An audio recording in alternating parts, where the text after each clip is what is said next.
if they let me. Anyway, Okay. we'll see what happens.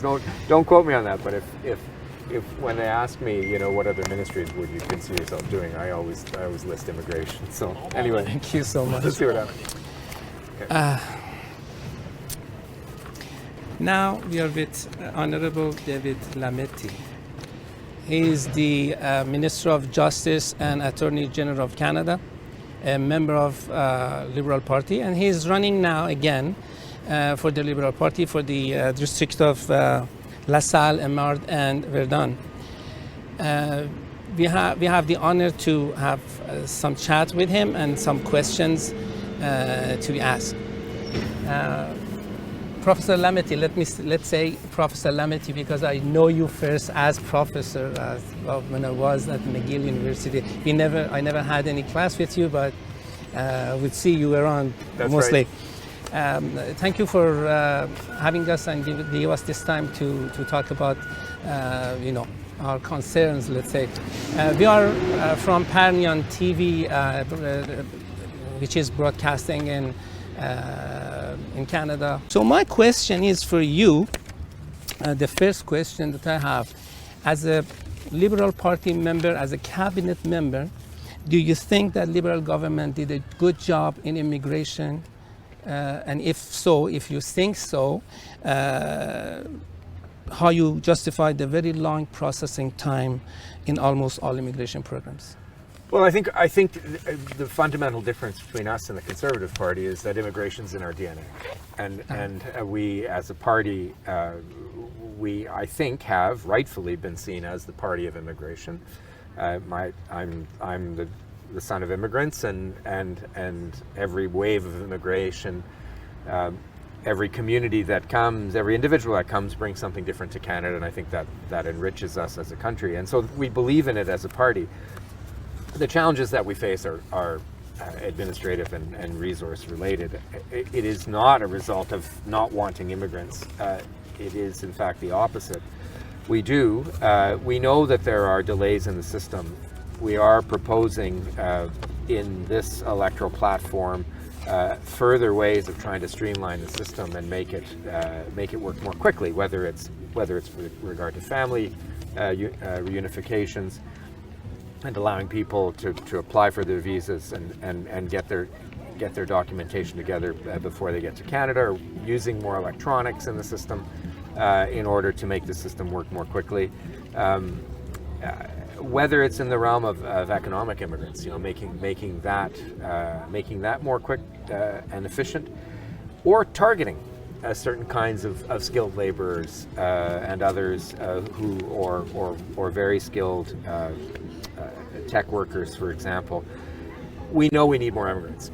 We know that it's, I've heard Minister Mendicino make this case, I think, quite effectively, that even coming out of COVID, we need more immigrants to make the COVID economic recovery possible, simply because we need those skilled workers, we need unskilled workers, we need educated, less educated, we need all categories of immigrants to come and fill in our workforce.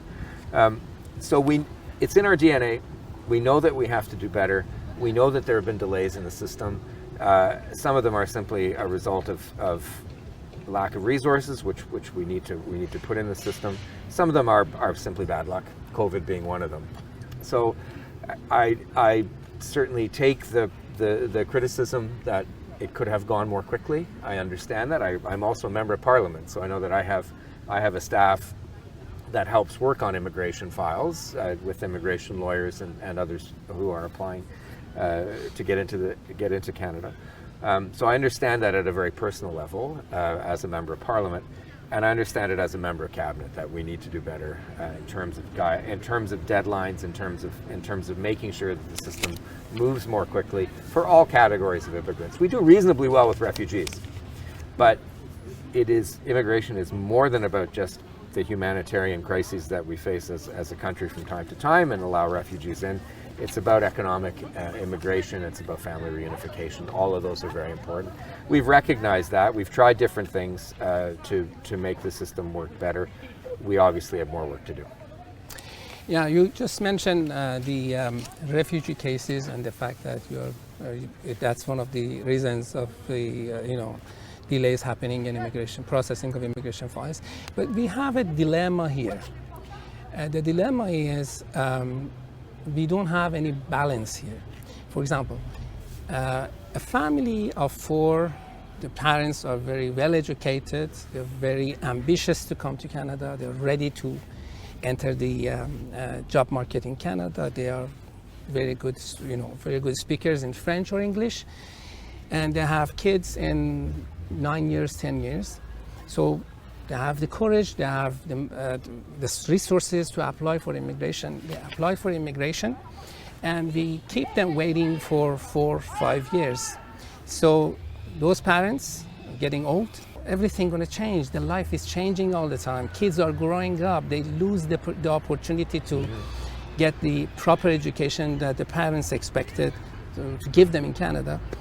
On the other hand, for example, you see another family member, his brother or his sister come to visit to Canada, and then he applied for refugee status, and 90% of them will get accepted.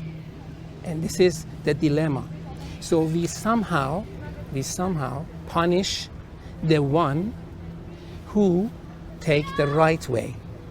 So he applied for immigration within the laws and regulations, and it's under process. Yeah, he's going to be accepted, but it takes ages. On the other hand, his brother or his sister chose to come to Canada on a visitor visa and apply for immigration, for refugee status for whatever reason, right or wrong, I don't care. But we don't have this balance here. And people see it. As an immigrant, as an immigration applicant, just see that there are some, my friends, some others that did this way of going to Canada and stayed there and they got their status. So this is the dilemma. Yeah, well, there's certainly, look, we're certainly trying to achieve that balance between, among refugees, economic immigration, and family reunification, and trying to get that balance right. We do try to establish a set of rules that are also fair, so that people can't take advantage of the system. And yet we can all, there are always anecdotal cases where we do know that people may have taken advantage of the system. So we try to weed that out.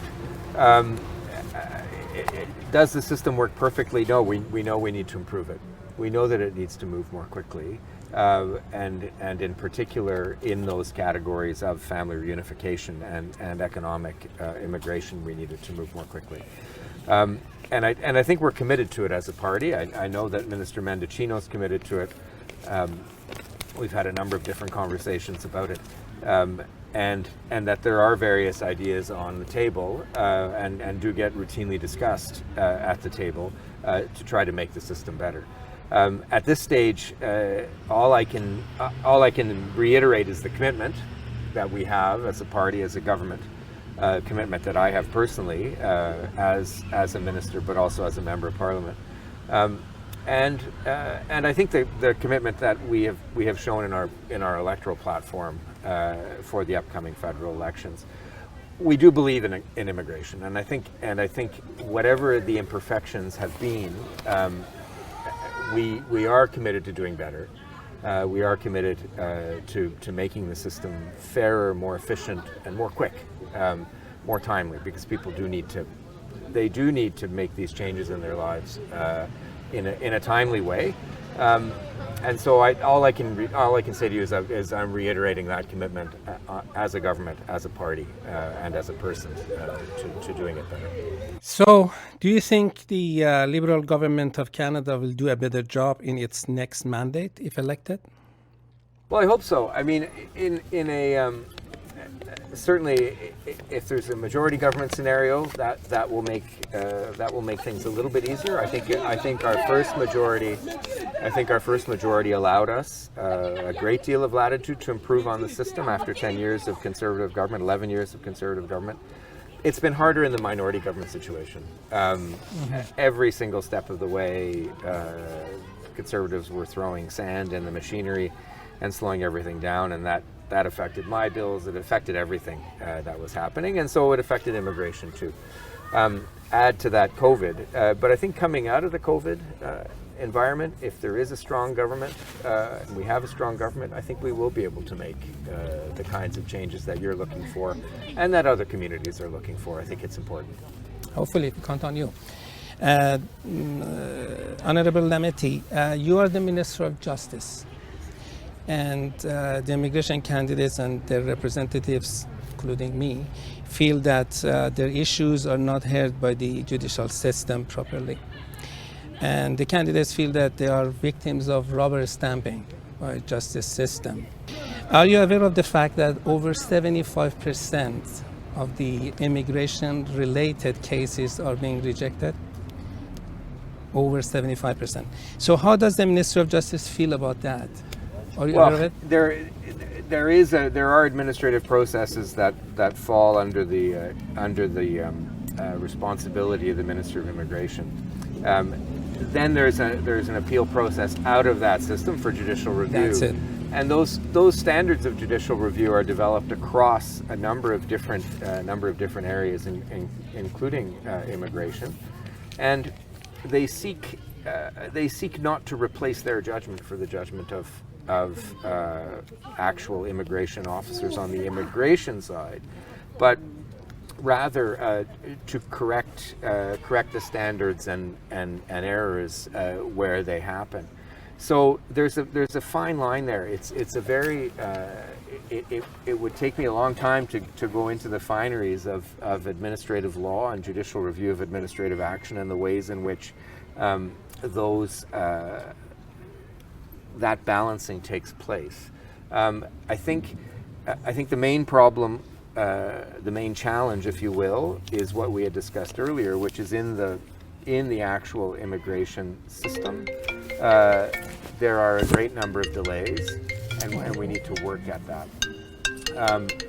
I think in general, with respect to the administrative review side, I think it can always be improved, but I think in general the standards are well elaborated and well applied, even if the result isn't what a party is looking for in any particular case. But I do think that the real bulk of the challenge lies on the immigration side. That being said, I have an ongoing responsibility as Minister of Justice to make sure that the overall system works well, particularly in the federal court system, and I'm always looking to make improvements there as we move forward in time. Good. So what is the input of the justice mediation process for immigration issues?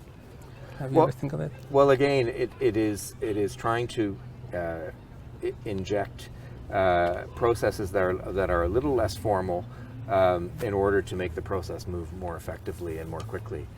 We are exploring a number of different ways to try to make the process move more quickly. So that we should expect some improvement in that area, right? Well, I'm hoping that working with the Minister of Immigration, we can look at the system and see how best we can improve it moving forward. So we talked about undue delays in processing applications. Would justice system be able to somehow intervene in that undue delays to prevent it somehow, or at least because we have the experience of filing some mandamuses in the justice system.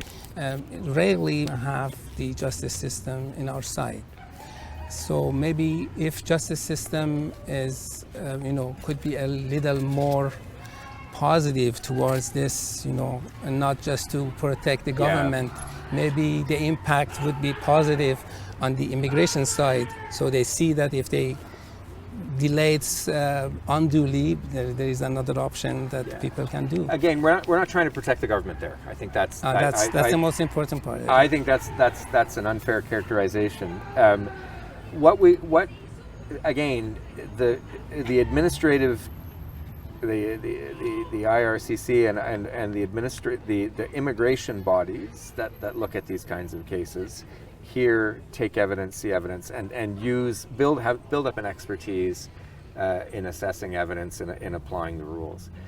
What the federal court does in reviewing that system is just make sure that the proper standards have been applied. So it is, given that structure, it is always going to be the case that the federal court system isn't there to overturn all the decisions that the immigration Definitely. and so that is in the nature of Canadian administrative law generally, not just in immigration but everywhere else, where we defer. It's part of the principle of Canadian administrative law to defer to the expertise and the decision-making authority of whatever area it is, whether it be human rights, whether it be immigration, or any other area that the federal court has jurisdiction over. And so while we can make the federal court processes more efficient, and certainly I'm open to improving the way in which the federal court system works, I think the majority of the work still has to be done on the immigration side, with the immigration boards and with the immigration processes, because that's where the expertise is developed with respect to immigration, and that's where the solution ultimately has to be. That's good. Honorable Lametti, do you have any message for the Liberal, as a Liberal Party member, as a candidate? Well, again, we are a party that believes in immigration.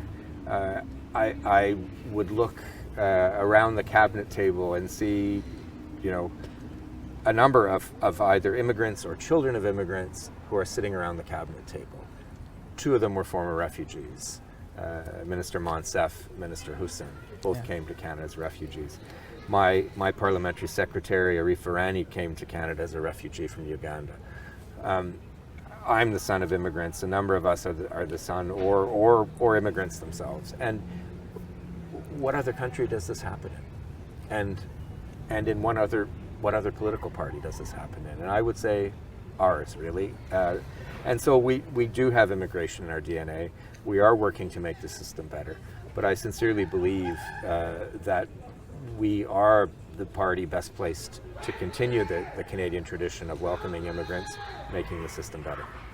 So if in other issues other than immigration, if you have anything to say about your party agenda for the next mandate? Well, I think we're trying to lay out a progressive agenda that tackles the issues of our time, the main one being climate change. Mm-hmm. We absolutely need to reduce our level of greenhouse gases in order to protect the planet, in order to protect the planet for our children and our grandchildren. And I'm also certainly also working on a number of different justice initiatives. We're also working as a party to help the status of women in Canada by providing better access to daycare across Canada. Taking the Quebec model, making it more robust in Quebec, but also expanding it across Canada. And working on challenging problems like housing, affordability of housing, for example, which again is just critically important, as well as doing the things we traditionally do, like fighting the proliferation of automatic weapons on our streets, and working to control guns. So we on a number of different levels, I think we're the right progressive party for now, and I'm hoping that Canadians will give us that opportunity on Monday. I hope so too. Thank you very much. Thank you so much for being with us and give us such a precious time. Thank you. To discuss the issues, and I appreciate it. Thank you. Very, very much.